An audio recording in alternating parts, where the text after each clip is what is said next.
kita. Bapak mau saudara orang beriman yang sangat diberkati oleh Tuhan Yesus Kristus. Shalom. Haleluya.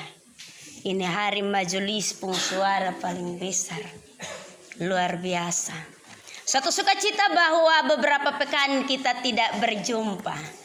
Tetapi tentunya bahwa karena pemberitaan kabar baik hari ini Tuhan membawa kita dalam perjumpaan orang beriman. Untuk kita boleh duduk ada di sekeliling kebenaran firman Tuhan.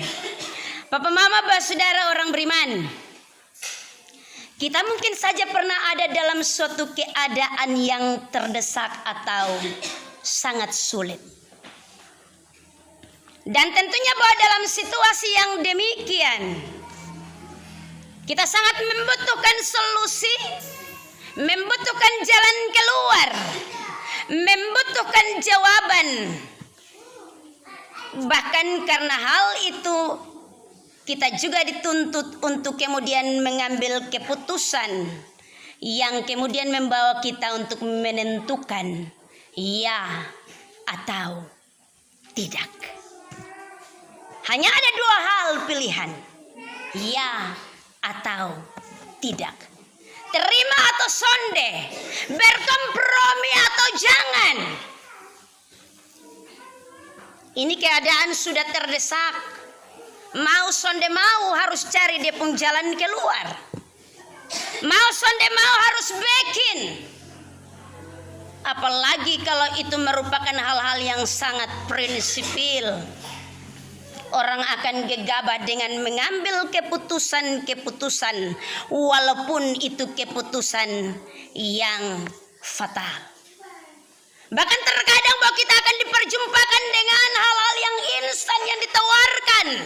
Kemudahan-kemudahan yang ditawarkan untuk kemudian keluar dari semua kesulitan-kesulitan itu. Pakai yang ini sah, cepat, ampuh, top, bisa cepat lewat. Maksudnya lewat dari itu masalah, bukan cepat lewat dari hidup mati. Kita akan ditawarkan dengan banyak hal-hal instan. Jalan yang begini lebih enak, jalan pintas. Kalau kotong iko dia pun jalan terlalu panjang. Dia pun proses terlalu lama. Itu akan membuat orang bosan. Orang akan cepat mengambil keputusan dan tidak akan mau untuk berproses.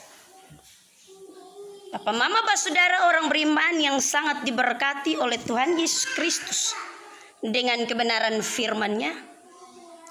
Karena itu untuk menghadapi kesulitan ataupun keadaan-keadaan terdesak, orang bijak selalu bilang bahwa untuk mengambil keputusan yang benar, kita harus memiliki pijakan yang kokoh, kecermatan, dan juga kepekaan. Ada dasar injak yang kuat. Kemudian yang berikut harus cermat melihat, menilai, dan juga harus peka. Peka ini pintar berasa. Berasa dengan apa yang kotong lihat, berasa dengan apa yang kotong dengar, berasa dengan apa yang kotong sontoh. Harus peka. Kalau kata peka kurang bisa, kurang mengerti, pakai kata harus tersinggung. Kok ini bunga bisa warna pink beta tersinggung. Itu lagu itu bikin beta tersinggung. Apalagi dia pun lagu bilang aku masih seperti yang apa Bapak Justus? Yang dulu. Itu kita harus peka tersinggung sedikit. Bapak mama saudara orang beriman yang sangat diberkati oleh Tuhan Yesus Kristus. Kita sudah memasuki hari Minggu yang ketiga di tahun 2021. Berefleksi lagi ke belakang di minggu yang lalu. Pembacaan kitab suci tentang Yesus dibaptis. Tetapi tentunya pembacaan kitab suci itu membawa kita untuk kemudian kita merenungkan kelanjutan di minggu pagi hari ini. Bahwa setelah pembaptisan Yesus tentunya ada konsekuensi dari baptisan itu. Konsekuensinya bahwa dia adalah anak Allah. Dan Allah berkenan kepadanya. Tetapi dia sendiri akan diperhadapkan dengan suatu keadaan di mana dia harus dapat menunjukkan jati diri sebagai anak Allah. Menunjukkan identitas diri sebagai anak Allah. Menunjukkan karakter diri sebagai anak Allah.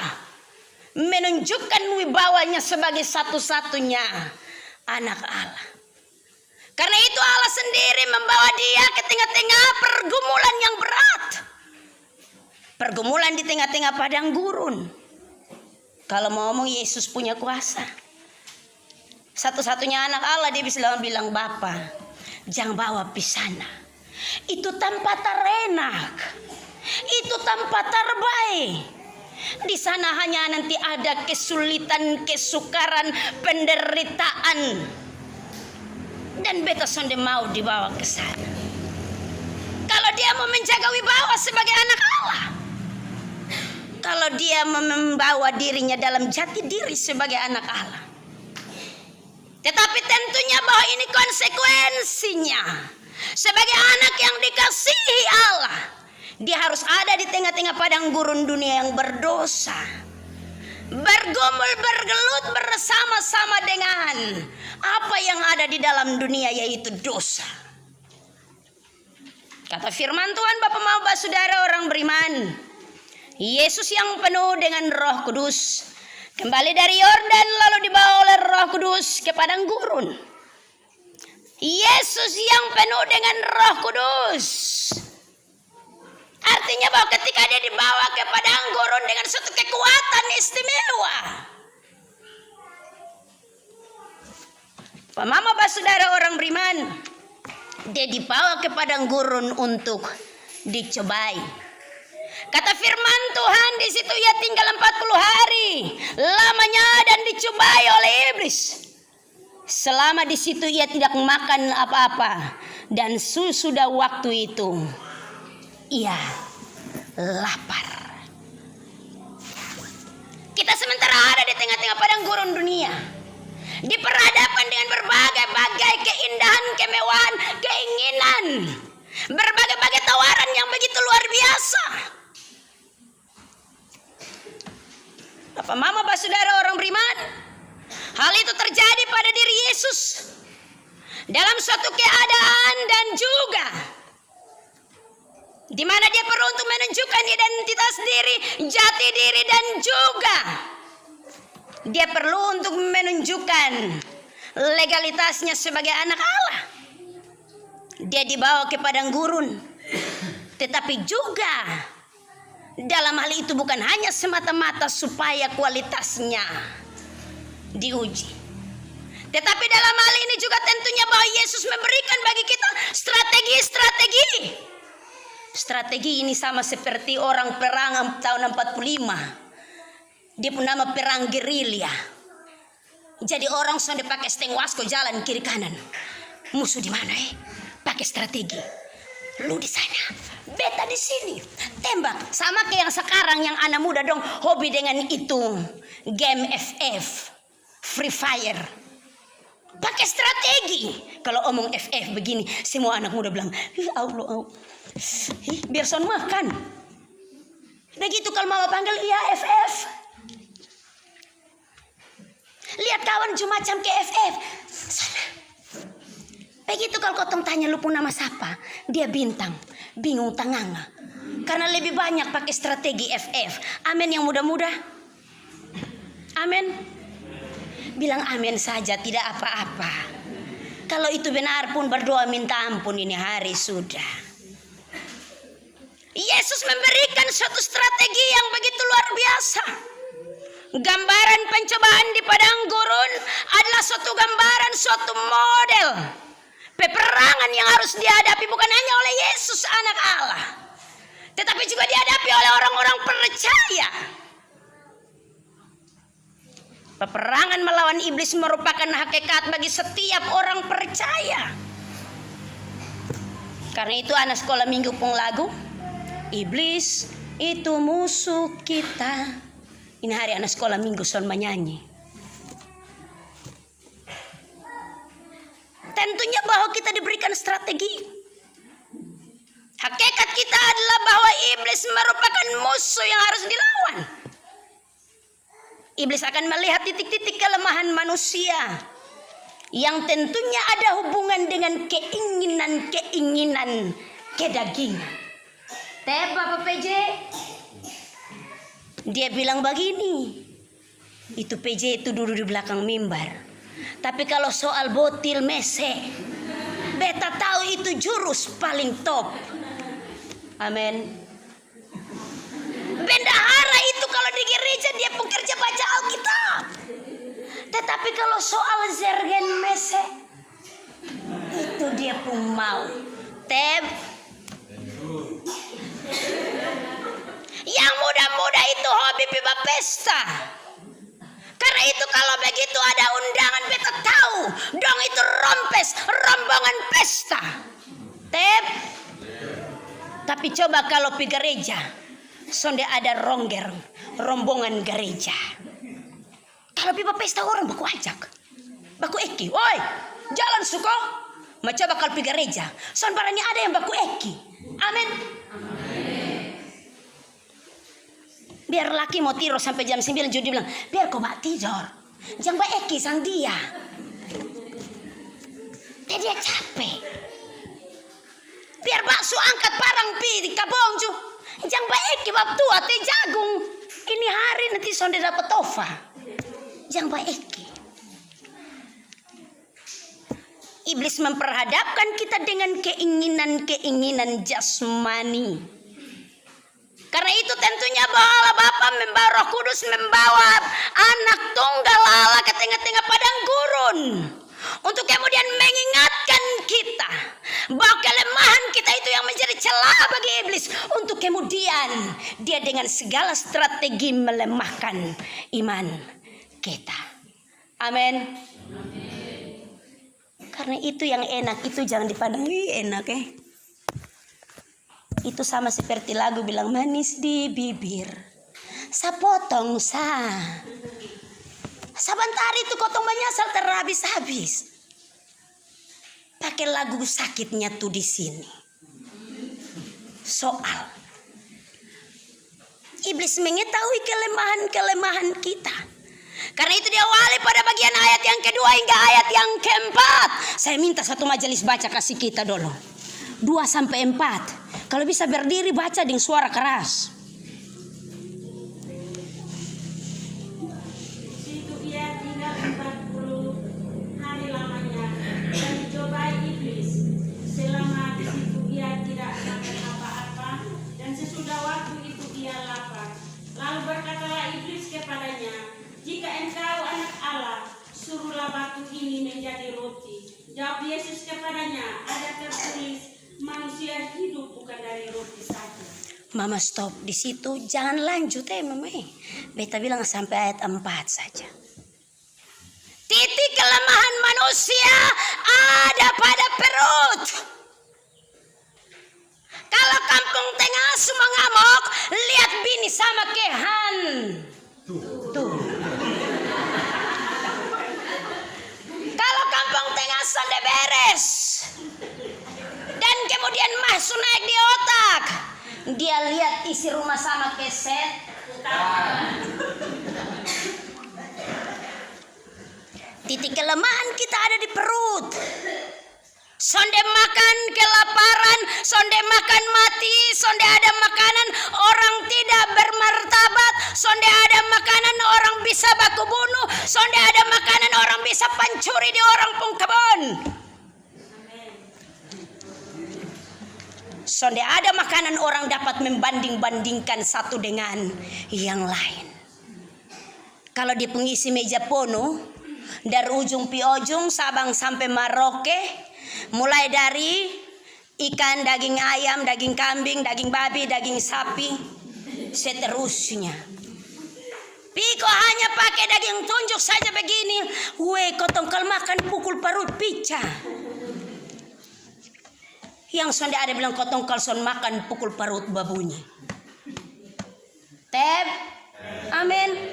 Betul. Soal perut ini dapat mendatangkan banyak hal. Bapak mama saudara orang beriman, tentunya bahwa orang akan mengukur sesamanya dengan perut. Bahkan makanan menjadi suatu bagian esensi pembentukan kualitas manusia, yaitu otak dan IQ. Sekarang ini kalau orang kesehatan bagian gizi, dia bilang supaya anak mau pintar, makan itu marongge, kelor. Karena itu program gubernur tanam kelornisasi, supaya anak pintar dan kemudian IQ bagus. Kotong di sini hari-hari rubus kelor. Kotong ju tetap stunting, sonde tahu tinggi, otak ju tetap dangkal, sonde pernah bagus-bagus. Dari dulu sebelum ada ini kelornisasi, orang di timur itu makan itu marungga, yang menurut dong bahwa kalau orang Swangi makan dia takut bangun lari. Amin. Makanan bisa membentuk kualitas otak dan IQ orang. Dari makanan juga bisa orang mengukur tingkat ekonomi. Dari makanan juga bisa menentukan suatu bangsa kuat atau lemah. Yang tadi beta singgung, kalau orang Indonesia semua kebanyakan pendek-pendek, itu karena stunting. Rambut keriting dan hidung pesek mungkin juga karena stunting. Orang buat perbandingan dan juga dengan orang sehat normal hanya dari makanan. Karena itu orang kerja pokok paka, banting tulang, tanpa lihat waktu, menguras tenaga dan waktu serta keringat bercucuran. Orang bekerja hanya karena urusan perut. Sudah ada urusan lain. Bapak PJ kerja sama karena urusan perut. Bapak Misa jadi guru karena urusan perut. Mama Ban Fatin jadi guru karena urusan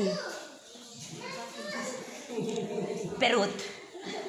Beta jadi pendeta juga, satu sisinya adalah karena perut. Soal perut, ingat bahwa kebutuhan badania kita seringkali dapat mengalahkan ketaatan kita kepada Allah. Soal perut saja Bapak Mama, orang akan memutuskan ini hari Sonde gereja, ini hari Sonde ibadat, ini hari tidak dalam perkumpulan persekutuan. Karena dia akan berburu untuk cari soal keinginan perut. Amin. Kalau ada yang berani bilang son amin, dia son akan keluar dari pintu gereja. Karena beta minta untuk dia berdoa nanti. Soal keinginan perut, orang akan bekerja berupaya memuaskan hasrat. Yang penting kenyang, yang penting enak, yang penting puas, yang penting apa yang di dalam perut bisa menjadi puas.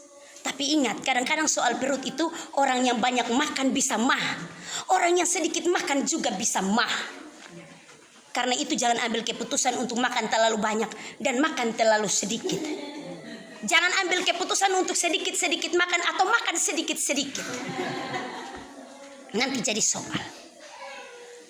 Urusan soal perut adalah urusan jasmani, urusan badani, yang tentunya hanya karena hasrat dan keinginan.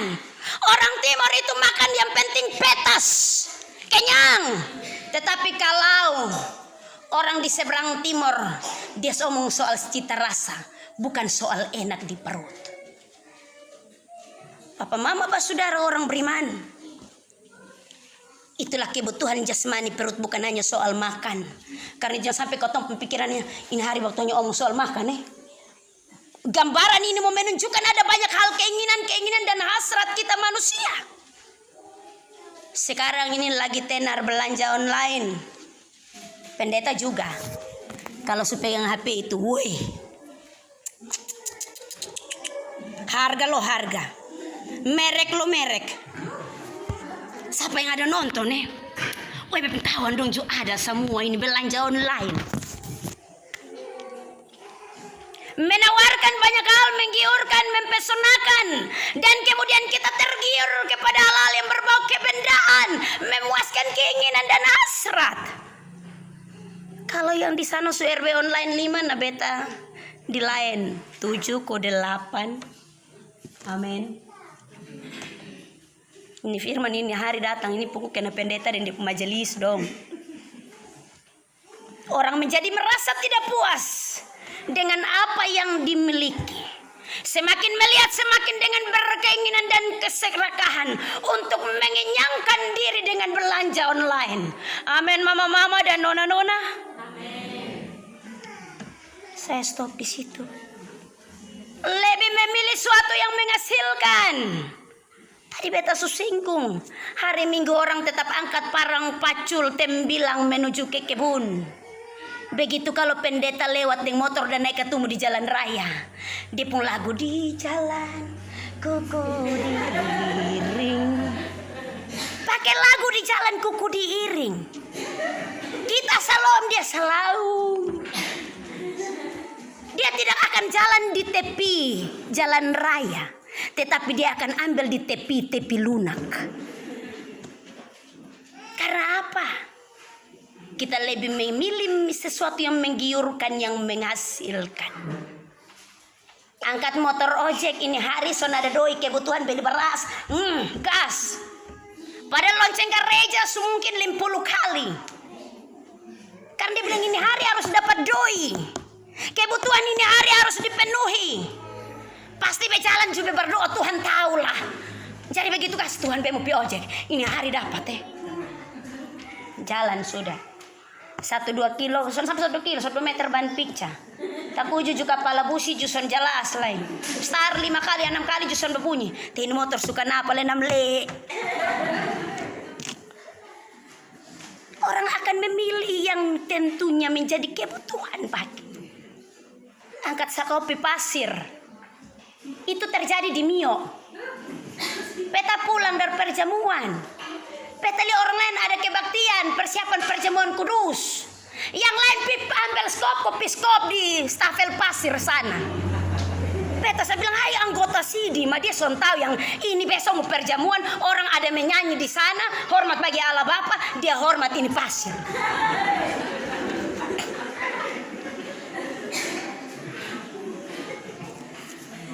Hari Minggu buka kios. 6 hari Tuhan kasih waktu untuk potong kerja. Tapi dia bilang buka di jendela. Saya karena biasa kalau datang ke rumah, loh, Tuhan kios ada kok. Lewat jendela sana. Dia masih gereja. Itu kenyataan. Di satu desa Mio ini ada, bukan son ada. Bahkan kalau pendeta mau pergi baktian singgah beli aqua, pastikan dong jangan yang lain tutup tapi yang lain buka karena pendeta nanti singgah beli aqua. Jangan lupa yang lain pergi gereja tapi buka memang lak bensin Yang lain pi tapi yang lain tunggu. Karena nanti kalau sonde laku, sebentar kotong sonda pedoi. Itu keinginan yang memuaskan. Sama juga dengan keinginan perut. Karena ketika kita lapar, kita akan semakin berkeinginan untuk makan, makan, dan makan. Semakin itu makanan semakin enak, maka kotong akan melihatnya sebagai suatu kenikmatan. Harus makan, makan, dan makan. Sama juga dengan kehidupan jasmani kita. Ada banyak hal yang menggiurkan kita. Dan kemudian kita ambil keputusan. Beta harus ambil itu untuk memenuhi keinginan. Yesus berhadapan dengan itu Bapak-Bapak Saudara orang beriman. Tetapi tentunya bahwa Yesus benar-benar melihat dengan seksama, dengan bijak, dan kuasa roh ada dalam dirinya. Bukan hanya soal yang itu. Soal memilih pasangan hidup juga model begitu. Itu keinginan sama dengan keinginan perut. Kalau makanan enak kan kau mau makan toh. Masa kalau kucing lihat tulang dia bilang itu bukan tulang ikan. Jadi tutup mata sebentar. Pilih pasangan hidup juga demikian. Cinta beda agama orang anggap don't worry. Tidak apa-apa beta pakai don't worry tadi ini jangan sampai ada bayi bilang le don't worry le nane lo sa. Neno i uap don't worry. Cinta beda agama juga don't worry. Yang penting itu perempuan cantik. bisa kasih keturunan yang cantik, yang bagus. Walaupun dia anggota baptis. Catat yang muda-muda. Anggota baptis. Setelah itu Sidi mengaku percaya, omong kosong dalam gereja. Begitu kalau dia keluar keinginan mata melihat, soalnya ada yang secantik dia. Amin. Dia bilang agama itu kan pilihan, hak warga negara. Hati-hati dengan imanmu. Jangan sampai hanya karena perempuan cantik, karena laki-laki ganteng, keinginan bilang beta harus dapat dia. Maka kotong akhirnya berkhianat dengan kotong pung iman. Hati-hati dengan ini. Saya tekankan untuk anak muda Immanuel Mio. Hati-hati dengan iman kita. Ada yang belum sampai 1 tahun Sidi. Tak wujud si Iko Bini. Iman tidak jelas. Tanggal 31 Desember beta lihat ada di gereja.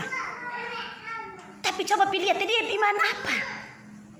Beo ikut Bini. Kok Bini cantik tapi kalau dia iman saya percaya Yesus julung mau ikut. Jangan mengkhianati iman kita untuk sesuatu yang sia-sia. Saya tekankan ini di atas mimbar.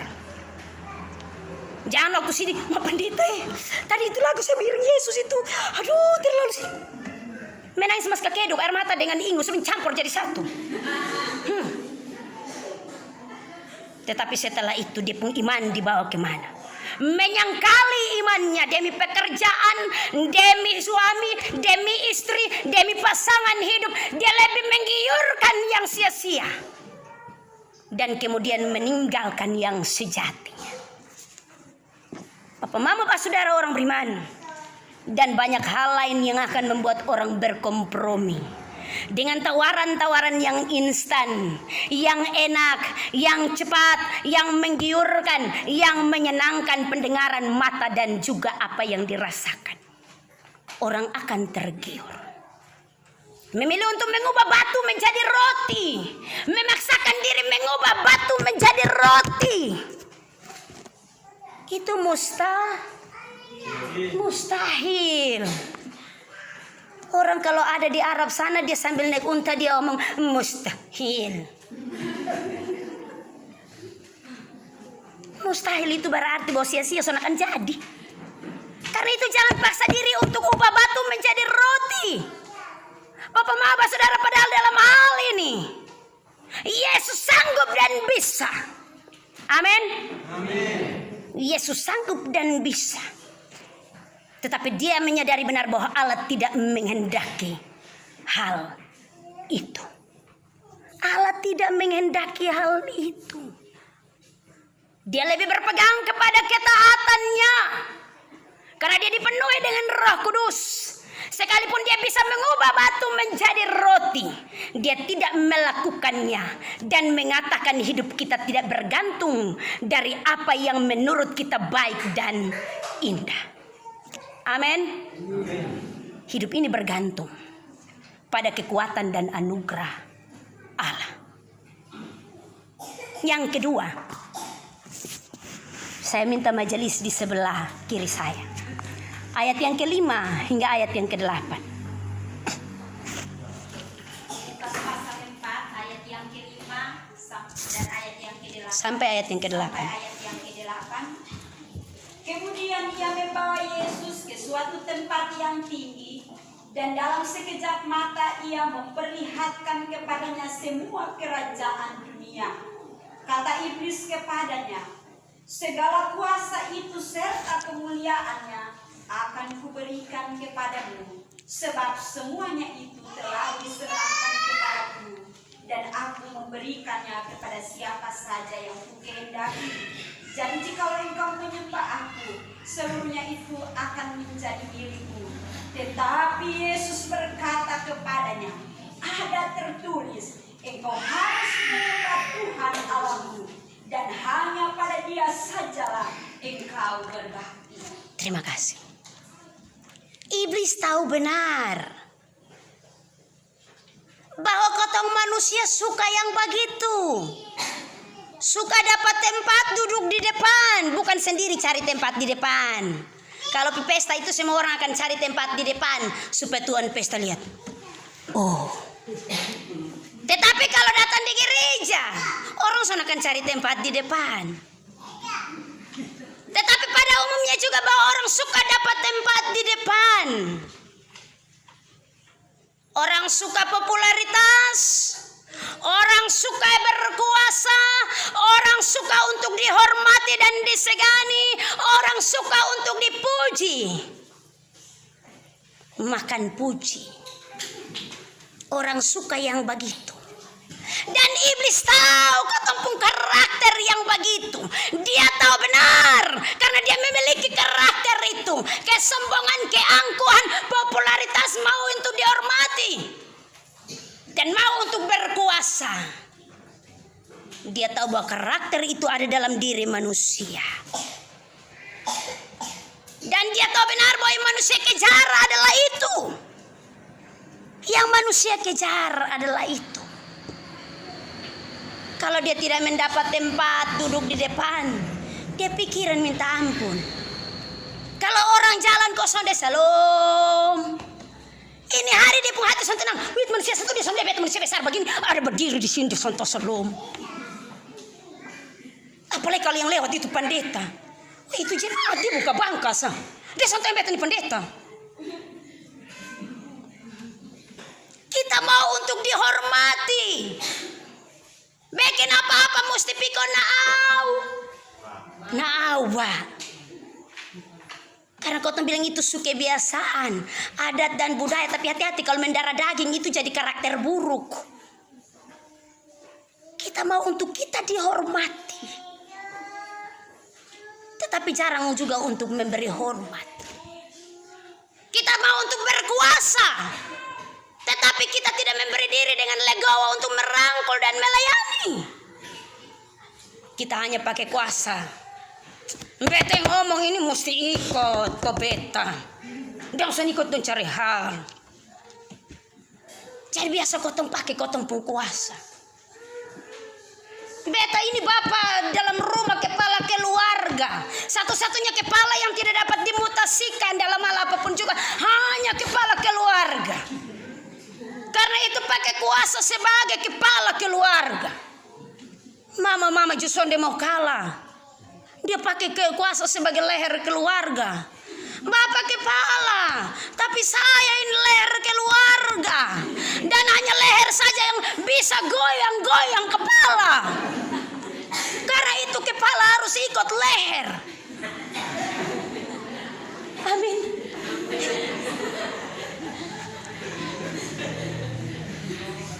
Kita mau jadi penguasa. Menjadi penguasa dalam rumah tangga.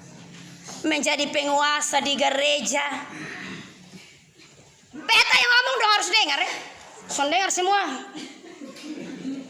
Jari 3 ada 7 datang jadi tadi. Memiliki kuasa dan dihormati. Itu merupakan karakter manusia. Dan ketika dia semakin mendapatkannya Bapak Saudara, maka dia akan semakin mengejar itu tanpa melihat orang lain dan semakin merendahkan orang lain, tidak menempatkan orang lain pada kedudukan yang setara. Yang berkuasa itu juga biasa yang kakak-kakak sulung itu berkuasa atas adik-adik. Amin. Ini yang sulung dong yang bilang amin ini. Kalau yang bukan sulung dong sana akan bilang amin. Tetapi adik-adik juga akan mempergunakan kelemahannya. Berkuasa atas kakak-kakak. Dia bilang, beta yang bungsu, lu jangan cari hal. Temam tua datang, lu mati. Ada banyak hal Bapak Saudara orang beriman. Kau mau terkenal, mau tenar. Artis-artis yang ada di Jakarta. Beta sudah sebut nama karena beta takut nanti sebentar masuk YouTube undang-undang ITE. Sebut nama nah. Artis-artis yang ada di Jakarta itu Bapak Mama. Dong sama kayak kutu loncat iman. Ini hari dong pun agama Kristen. Besok supaya lebih tenar. Dia bilang saya menemukan hidayah. Untuk apa? Popularitas, petenar. Maka dia berpindah ke sana. akhirnya jadi trending topik yang muncul di berita di Google itu telah berpindah keyakinan artis atas nama, semakin trending topik. Kita cuma trending topik. Di Mio ini sudah ada yang bisa cari popularitas. Kok kita hanya ada di antara perbatasan Kupang dan Soe serta Malaka. Mau trending topik on me? Apa mau saudara? Mau untuk disegani. Tetapi kita juga tidak menunjukkan bahwa kita orang yang pantas untuk disegani. Karakter diri manusia yang hari demi hari tentunya tidak puas dengan apa yang menjadi keinginannya. Maka iblis tahu benar bahwa di sanalah puncak kelemahan manusia. Dia menginginkan untuk berkuasa lebih dari yang lain, lebih tinggi dari yang lain, dihormati lebih dari yang lain, disegani lebih dari yang lain. Karena itu dia bilang ini sudah pas. Peluru pas, bukan peluru nyasar. Yesus sadar benar bahwa kuasa atas dunia ada di tangan Bapaknya. Papa mama saudara orang beriman. Karena itu dia mengatakan ada tertulis, engkau harus menyembah Tuhan Allahmu dan hanya kepada Dia sajalah engkau berbakti. Ada tertulis. Yesus tahu bahwa di atas segala-galanya hanya Tuhan, hanya Allah. Karena itu sudah ada yang perlu untuk terlalu membanggakan dan menyombongkan diri. Bahkan gereja juga dituntut untuk kemudian sadar bahwa Allah sebagai kurios, atau bahasa Yunani sebagai penguasa atau sebagai pemilik. Diterjemahkan dari bahasa Yunani. Sebagai penguasa dan sebagai pemilik. Karena itu kita hanya tunduk kepada kedaulatan Allah saja. Tunduk kepada kedaulatan Allah saja. Jangan bergantung kepada dunia dan apa yang ada di dalamnya. Karena dunia dan apa yang ada di dalamnya tidak dapat menjanjikan keselamatan. Ingat bahwa sesuatu yang didapatkan dengan instan sangat membahayakan. Diibaratkan seperti kotong makan super mie eko, harga 1.000. Itu instan. Begitu kotong beli harga 1.000 dari kios, datang taruh di dalam mangkuk, taruh air panas seduh, kemudian tutup rapat. Tidak sampai 5 menit sama seperti kita goreng kangkung. Kalau kita goreng kangkung dia bisa sampai 15 menit masih iris, potong, kemudian cuci lagi, kemudian tunggu dulu kok kapan fufu ini api baru dia menyala. Baik kok kalau fufu depan saja, tapi kalau fufu belakang itu juga jadi sok. Itu tandanya perut menuntut kalau sampai fufu belakang. Sesuatu yang instan. Ingat seperti super mie. Kotong hobi makan, pimakan. Lama-lama bisa jadi kanker. Sesuatu yang instan itu dia hanya berlaku sementara saja. Kenikmatan dunia itu berlaku hanya sementara saja. Tidak sejati dan tidak kekal. Tetapi tentunya bahwa apa yang dijanjikan Allah kekal dan menyelamatkan. Itu yang kedua. Beta lihat dulu kalau sudah lebih dari 30, Bapak Mama begini sah, sen begini sah. Baru 38. Yang ketiga, ini sudah sampai di ayat-ayat terakhir. Saya membacakan bagi kita ayat yang ke-9 hingga ayat yang ke-11, hingga ayat yang ke-12. Kemudian ia membawa Yesus ke Yerusalem dan menempatkan dia di bubungan bait Allah. Lalu berkata kepadanya, jika engkau anak Allah, jatuhkanlah dirimu dari sini ke bawah. Sebab ada tertulis mengenai engkau, ia akan memerintahkan malaikat-malaikatnya untuk melindungi engkau. Dan mereka akan menatang engkau di atas tangannya, supaya kakimu jangan terantuk kepada batu. Yesus menjawabnya katanya, ada firman, jangan engkau mencobai Tuhan Allahmu.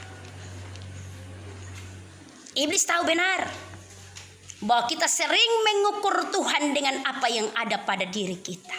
Kotong akan mengukur Tuhan. Ada yang pernah mengukur Tuhan? Saya pernah mengukur Tuhan. Ketika 1 tahun, Bapak Yureman Moy masih ada di sini, saya sudah ada SK dari Sinode. Kemudian 1 tahun itu saya harus dengan toga di rumah. Jadi pendeta undangan keliling 1 kabupaten Timur Tengah Selatan. Saya mengukur Tuhan. Suruh beta sekolah teologi dan dita bisa jadi pendeta pakai ini toga hanya untuk tidur di rumah. 1 tahun saya pakai ini toga, setiap malam saya tidur dengan ini toga. Mengukur Tuhan. Kalau kita pun kurang, kita akan mengukur Tuhan. Kalau orang lain pun lebih, kita akan mengukur Tuhan. Kalau kita tidak mendapatkan ini dan itu, kita akan mengukur Tuhan. Benar? Kita akan menganggap bahwa Tuhan tidak adil. Tuhan tidak melakukan yang benar untuk kita. Dan saat itu kita akan mencobai Tuhan. Kita akan mencobai Tuhan. Beta akan bikin supaya orang lihat ini beta. Allah, Justus, Soleman, Ariance, Agus, Yati. Beta akan bikin. Kau tak biasa begitu. Kau tak akan ukur Tuhan. Apa mau saudara orang beriman? Mencobai itu sama juga dengan coba-coba. Kotong coba Tuhan. Coba-coba kotong berdoa Jangan sampai jadi. Supaya bikin begitu. Coba-coba kotong hamba Tuhan. Pasti dapat jalan keluar. Coba-coba. Baca firman, coba-coba. Segala sesuatu kotong akan pakai jurus coba-coba.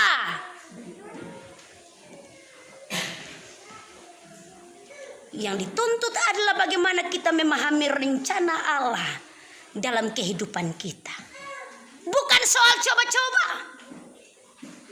Ingat benar bahwa iblis itu pintar, licik, pandai. Kalau kotong coba-coba, hati-hati. Karena dia saja juga memakai ayat firman Bapak Mama. Sebab ada tertulis mengenai engkau. Ia akan memerintahkan malaikat-malaikatnya untuk melindungi engkau. Dan mereka akan menatang engkau di atas tangannya supaya kakimu jangan terantuk kepada batu. Ingat, iblis juga pakai firman. Jangan bilang firman itu hanya dari mulut Allah saja. Dia akan mencobai manusia juga dengan firman. Karena itu ada juga yang kalau sudah banyak makan siripin ada yang firman bilang jangan mengotori bait suci. Hei, firman juga bilang apa yang masuk itu tidak mengharamkan, tetapi apa yang keluar itu haram. Najis. Copot-copot firman, kau pakai firman sama ke iblis saja. Iblis pakai firman.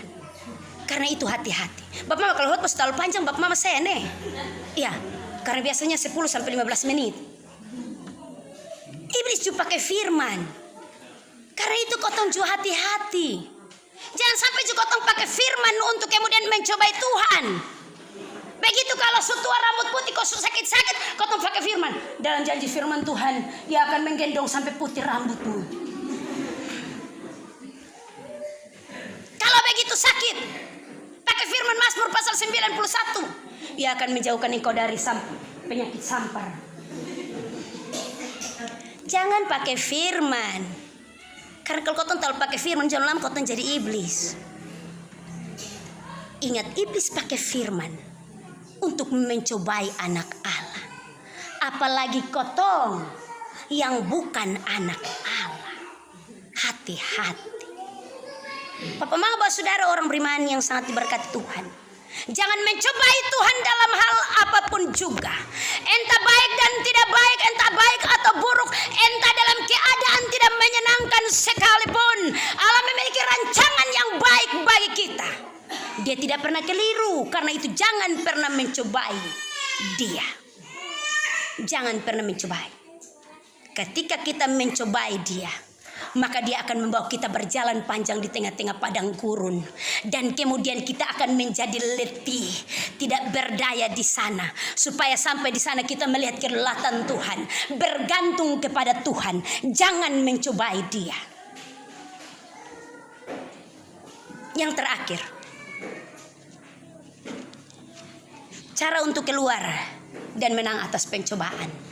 Yesus sudah melakukannya jauh sebelum firman Tuhan hari ini kita baca dan kita renungkan. Benar bahwa iblis kasih tahu sesudah iblis mengakhiri semua pencobaan itu, ia mengundurkan diri daripadanya dan menunggu waktu yang baik. Atau kalau ada celah, kalau kotong buka celah sedikit maka dia masuk. Kotong kasih peluang sedikit maka dia bilangin kesempatan. Lu mati berlipat sang lu. Itu iblis pun kerja. Tapi tentunya bahwa ada dua hal supaya kita dapat melewati itu. Menang atas pencobaan. Yang pertama, menaklukkan diri kita kepada kehendak Allah. Bapak majelis, menaklukkan diri kita kepada kehendak Allah. Bapak saudara jemaat, menaklukkan diri kita kepada kehendak Allah. Jangan seperti apa yang kita kehendaki, tetapi apa yang Allah kehendaki. Nah, dia pun rumus di mana? Firman Tuhan bilang cari dahulu kerajaan Allah dan kebenarannya, maka semuanya akan ditambahkan kepadamu. Jangan cari apa yang menjadi keinginan perut dan apa yang ada di dalam isi otak kita, tetapi cari dahulu kehendak Allah, maka Dia yang akan merancangkan hal baik bagi kehidupan kita.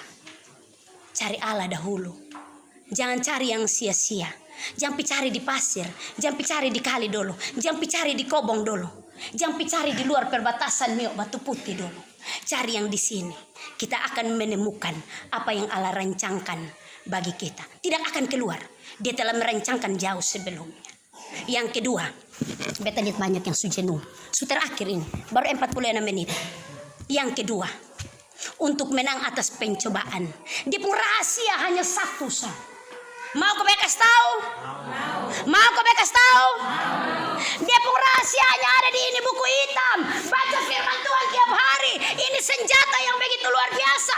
Ini kekuatan orang percaya. Kalau saya baca ini firman Tuhan, lo pun hidup sia-sia. Amin. Jangan kau hari-hari kau tempuh kerja pegang HP, lihat status. Pegang Alkitab sama kayak Tuhan nih. Ini buku keson ada gambar tulisan to sama suruh kotong pegang. Iya, anak PAUD itu dia akan suka pegang buku kalau itu buku ada gambar. Anak TK juga demikian. Anak SD juga demikian. Tetapi kalau sudah dewasa masuk SMA, dia akan cari yang ada tulisan. Tulisan kata-kata mutiara, kata-kata cinta. Dia akan cari. Kemudian sebentar dia muat di status. Demi cintaku padamu, lautanku seberangi. Saya sudah lanjut karena banyak anak muda yang nanti menggigil. Rahasianya ada di firman. Kenapa beta bilang begitu Bapak Mama? Saya kembali ke bagian firman Tuhan dan ini terakhir. Yesus menjawab yang pertama pada ayat yang keempat. Ada tertulis anak manusia bukan hidup dari roti saja. Dia omong soal firman. Dia omong soal dia anak Allah. Ada tertulis manusia bukan hidup dari roti saja. Itu yang pertama. Yang kedua, Yesus menang karena firman. Dia bilang begini. Ada tertulis engkau harus menyembah Tuhan Allahmu pada ayat yang ke-8.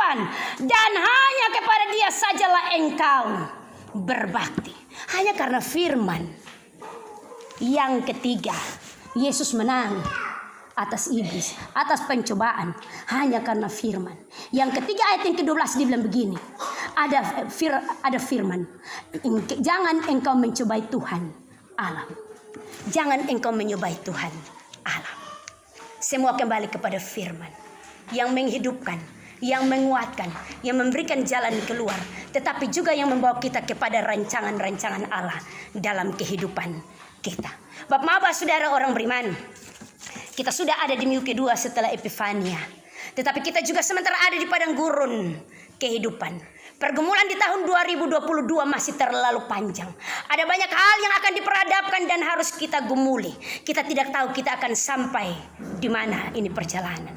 Tetapi kalau kita mencari kehendak Tuhan dan kita hidup dalam terang firman-Nya, maka Roh Kudus akan menuntun kita melewati langkah demi langkah. Dan kita akan berjumpa dengan kehendak Tuhan bagi kita.